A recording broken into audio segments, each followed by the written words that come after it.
Ja Leute, es wird mal wieder Zeit, einen kostenpflichtigen Zusatzinhalt für den Microsoft Flight Simulator genauer unter die Lupe zu nehmen. Heute sehen wir uns gemeinsam die TL Ultralight Series TL3000 von FS Reborn einmal genauer an, klären die Frage, ob der Inhalt auch im 2024er funktionieren wird und ob damit irgendwelche Umstände einhergehen. Und damit hallo und herzlich willkommen hier auf meinem Kanal. Mein Name ist Andi, schön, dass du da bist.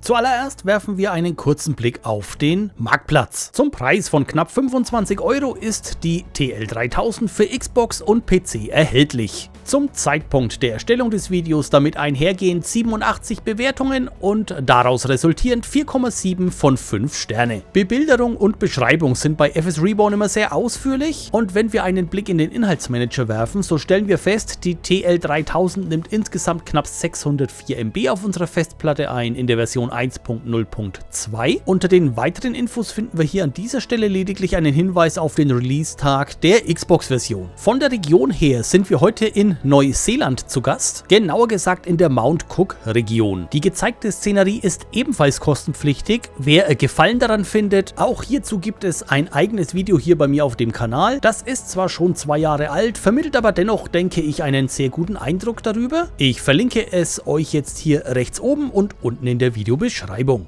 Und so kommen wir hier an am kleinen Airport Glentana. Das komplette Videomaterial stammt von Xbox Series X. Die TL3000 Series ist ein einmotoriges, zweisitziges, leichtes Sportflugzeug der Firma TL Ultralight aus der Tschechischen Republik. Das Hochdeckerflugzeug absolvierte seinen Erstflug am 21. Mai 2008 und wurde 2010 eingeführt. Die Maschine wurde, basierend auf dem zweisitzigen Tiefdecker TL2000 Sting des Unternehmens, entwickelt. Wie die TL2000 verwendet der Series durchgehend eine Verbundkonstruktion einschließlich eines Kohlefaserverbundflügels sowie Glasfaser und Kohlefaser am Rumpf. Die TL3000 ist 6,8 Meter lang und 2,3 Meter hoch. Das Fluggerät verfügt über nebeneinander liegende Sitze, ein festes Bugradfahrwerk, ein Standardleitwerk und hat eine Spannweite von 9,4 Metern. Angetrieben wird der Dreiblatt-Propeller aus Verbundwerkstoffen von einem Zweitaktmotor des Typs Rotax 912 ULS mit 4 Zylindern, der bis zu 101 PS erzeugt. Die maximal mögliche Flughöhe beträgt 16.000 Fuß bei einer Reichweite von ca. 1000 nautischen Meilen.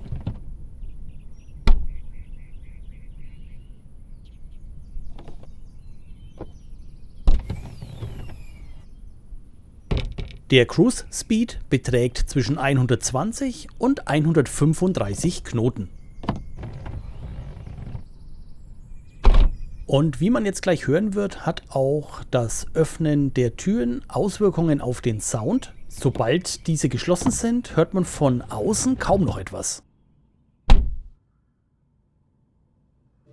Wie ihr außen bereits festgestellt habt, setzt sich auch im Innenraum die hohe Qualität der Texturen fort. Die Maschinen vom Entwicklerteam von FS Reborn sind da allgemein schon immer im obersten Regal zu finden. Zu nennen wäre hier beispielsweise noch die FSR 500 Piper M500 oder die Sting S4. Gerade auch auf Xbox sind diese beiden Maschinen ein absolutes Träumchen. Entsprechende Videos dazu auf meinem Kanal verlinke ich euch ebenfalls unten in der Videobeschreibung und hier jetzt rechts oben. Die hier gezeigte TL3000 fügt sich in diese hohe Qualität nahtlos ein. FS Reborn spendiert auch dieser Maschine spezielle Zusatzfunktionen, die ihr über das Tablet einstellen könnt. Und genau das sehen wir uns jetzt einmal genauer an. Zuallererst fällt auf, dass das Tablet individuell auf die Draufsicht des Piloten einstellbar ist.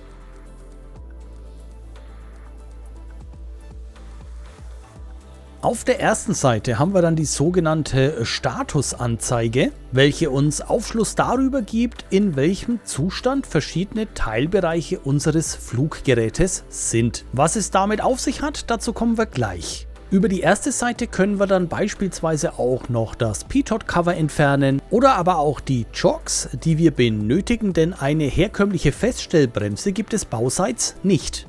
Auf Seite 2 haben wir dann die Möglichkeit, den Realismus einzustellen. Das bedeutet, wir können mit dieser Maschine bestimmte Ausfallszenarien simulieren. Zum einen in der Elektrik, in der Engine, im Treibstoff bzw. in der Ladung, sowie am Fahrwerk, dort beispielsweise an den Reifen. Sollte es nun zu Ausfällen kommen, sehen wir das wieder auf der Statusseite, also auf Seite 1 von eben. Insofern wir nun die realistischen Einstellungen entsprechend aktivieren, kommt es auch zu Abnutzungen und wir müssen eine Wartung durchführen. Für die Steuerung war ich bisher in dieser Maschine mit dem Xbox Series X Controller unterwegs. Das ist auch durchgängig möglich, allerdings für die Detailarbeiten rate ich dazu, eine Maus anzuschließen. Die Steuerung wird dadurch ganz einfach noch etwas komfortabler. In meinem Fall verwende ich hierfür die Logitech M650L. Einen entsprechenden Link packe ich euch unten in die Videobeschreibung. Und so können wir hier nun an verschiedenen Teilbereichen eine Wartung durchführen, zum Beispiel an der Engine, am Lichtsystem oder an den Bremsen oder aber beispielsweise auch den Reifendruck eines jeden einzelnen Reifen individuell einstellen. Alles Punkte, die Pilotinnen und Piloten der FSR 500 beispielsweise oder der Sting S4 bekannt vorkommen dürften. Auch hier hat das FS Reborn entsprechend umgesetzt. Auf der nächsten Seite finden wir dann Einstellungsmöglichkeiten für den Treibstoff bzw. die Gewichtverteilung. Zum einen, was die Füllmenge des Treibstoffs angeht, zum anderen die Gewichte von Pilot, Copilot und Gepäck. Hinter dem Fragezeichen verbergen sich die FAQs. Hier findet man dann Antworten auf die am häufigsten gestellten Fragen, allgemeine Hilfestellungen sowie QR-Codes, die, wenn man sie mit dem Handy beispielsweise entsprechend abscannt, direkt zu Anleitungen bzw. Hilfevideos führen. Die Texte sind hier alle komplett auf Englisch. Wer hierbei Unterstützung braucht, hier ein kleiner Tipp. Auch hier kann man sich über die Handykamera und den Google-Übersetzer beispielsweise sehr gut helfen. Und dann sind wir schon auf der letzten Seite unseres Tablets angekommen. Hier können wir dann zum einen noch die Units einstellen, beispielsweise von nautische Meilen auf Kilometer, haben Zugriff auf eine Autopositionskamera bzw. eine Actioncam bei Auslösung des Fallschirms. Ja, ihr hört richtig, wir haben einen Notfallschirm an Bord. Auch das zeige ich selbstverständlich nachher noch. Außerdem können wir hier unseren Co-Piloten bzw. die Co-Pilotin ein- und ausblenden und können die Geschwindigkeit der verschiedenen Abnutzungen individuell einstellen. Das Thema Abnutzung bzw. Realismus, also Stichwort Ausfälle und so weiter, könnt ihr im Übrigen komplett abstellen, also keine Angst, das geht auch. Als nächstes lasst uns einmal einen Blick auf die verschiedenen Lackierungen werfen. Insgesamt gibt es derer 10 verschiedene. Und diese jeweils wiederum in 2 unterschiedlichen Ausführungen, was das Navigationsgerät angeht. Erkennbar unterscheiden kann man das Ganze dann an der Endung GTN, welches dafür steht, dass in dem jeweiligen Flugzeug dann das GTN 750 verbaut ist. Die Lackierung, die ich hier im Video verwendet habe, ist diese hier namens Silver. Und wie sich das Ganze dann in den Flugzeugen optisch darstellt, was die Navigation angeht, sehen wir uns hier mal an. Hier das Standard-Navi. Und hier schalten wir einmal auf das GTN. Die Optionen, also sprich die Bedienung und so weiter, ist dann bei beiden Navigationsgeräten wiederum gleichlautend denen, wie man sie auch aus anderen Fluggeräten kennt. Wir entfernen hier jetzt die Jocks und was dann folgt, ist ein kurzer Flug vom Airport, also von hier Glen Tanner Richtung Mount Cook, wo wir landen werden. Der Flug ist im Normalfall mit circa 15 Minuten Flugzeit angesetzt. Den Mittelteil habe ich etwas gekürzt, möchte dennoch aber Start und Landung entsprechend zeigen. Und um auch die Soundkulisse ein bisschen besser wirken zu lassen, halte ich mich, was den Kommentar angeht, ab jetzt etwas zurück und melde mich nach der Landung wieder. Bis gleich.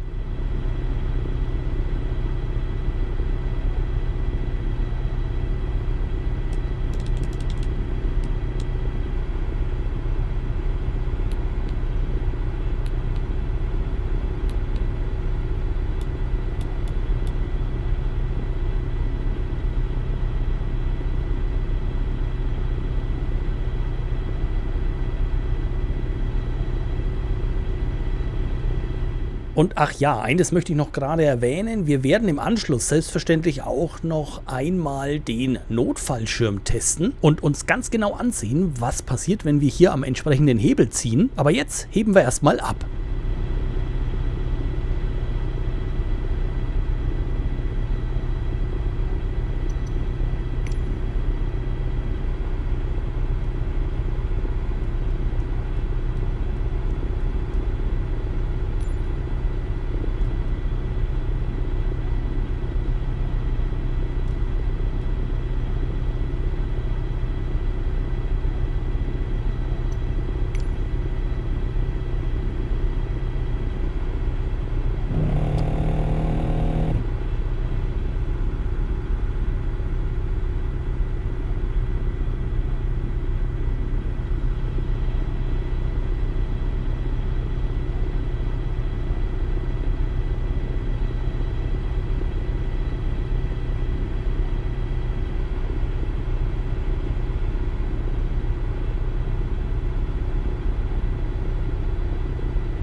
So, dann melde ich mich mal langsam und leise zurück. Ein kurzes Wort zum Entwicklerteam von FS Reborn und den Umgang mit Zusatzinhalten für den 2020er bzw. 2024er Microsoft Flight Simulator. Der Entwickler ist einer derer, der sich bereits klar positioniert hat, was mit den Inhalten aus dem 2020er im 2024er passieren wird. Alle Maschinen von FS Reborn, die ihr am InSim-Marktplatz des Microsoft Flight Simulators 2020 gekauft habt, funktionieren uneingeschränkt auch im Microsoft Flight Simulator 2024. Und das Ganze ohne Aufpreis oder versteckte Kosten. Sollten Updates erforderlich sein, und davon ist für den 2024er eigentlich auszugehen, dann wird der Entwickler auch diese kostenlos anbieten. Ob direkt zur Release des 2024er alles reibungslos laufen wird, wird man sehen. Wichtig ist, notwendige Updates werden kommen und das kostenlos. Vielen Dank an dieser Stelle an den Entwickler FS Reborn, denn das ist nicht selbstverständlich.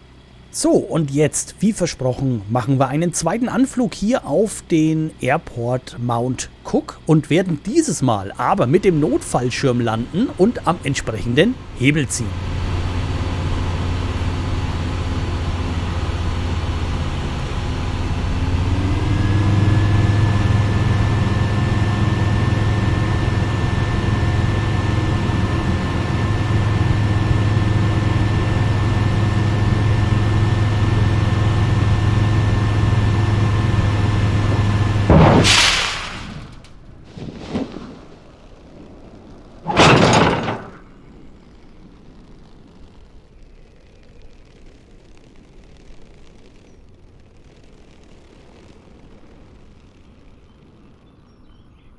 Also alleine die Soundkulisse ist schon ziemlich cool. Der Motor stellt sich sofort ab, der Notfallschirm schießt heraus und bringt uns sicher zur Erde zurück. Ihr erinnert euch, über das Tablet konnten wir die sogenannte Action Cam bei Auslösung aktivieren. Das ist jetzt hier der Fall. Das Ganze schaltet dann bei Auslösung vollautomatisch durch. Und während wir zu Boden gleiten, habt ihr die Möglichkeit, über die Drohnenansicht die Kamera frei zu positionieren. Sobald wir dann sicher gelandet sind, können wir über unser Tablet, genauer gesagt über die Wartungsseite, den Notfallschirm wieder einpacken.